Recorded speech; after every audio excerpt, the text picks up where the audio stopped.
All right, everyone. Welcome to this very special Leaders Europe conversation with President Barack Obama. Let me just get on record right now. You are way ahead of anything I was remotely capable of doing when I was around your age. So I can only imagine what you're going to be doing in the future.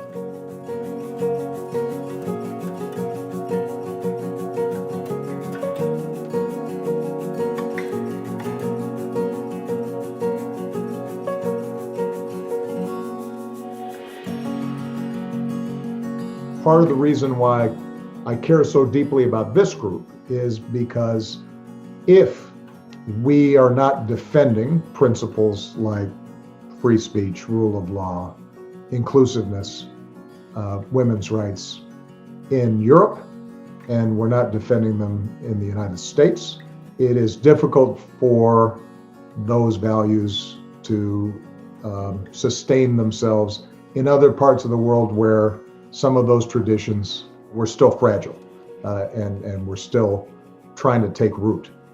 All of which is to say, there's a lot of pressure on all of you because you guys are going to have to save the world. And fortunately, I think you're all up to it. Over the past 6 months, I have listened to the stories of my fellow Obama leaders of Europe, and I've come to realize how incredibly different we are, but how shared our struggle is.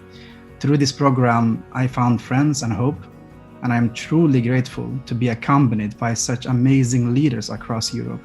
Good evening, Mr. President. In the program, we have talked about mobilizing people to action on the basis of shared values. Based on your own experience in office, I would like to know how can we, as Obama leaders, create a new shared narrative of the common good in our polarized society?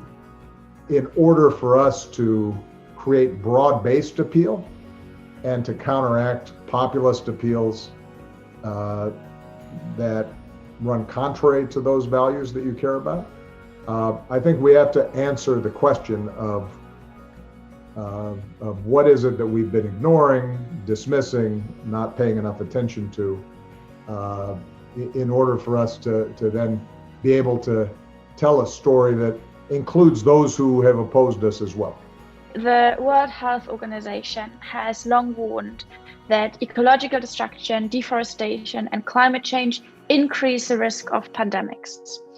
Do you believe that the COVID-19 crisis could possibly be a turning point in how governments think about these ecological issues now that they see that there's such a price tag attached to this man-made ecological breakdown? That is my hope, but I think it will only happen if activists like you continually make this connection, because people's memories are short.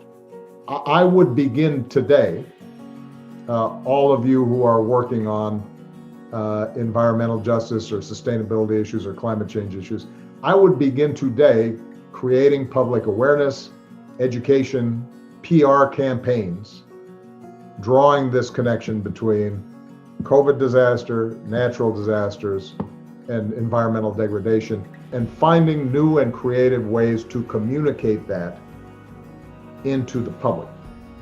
Mr. President, where do you look for the courage when darkness rises? How do you choose between speaking up for your values and your own safety?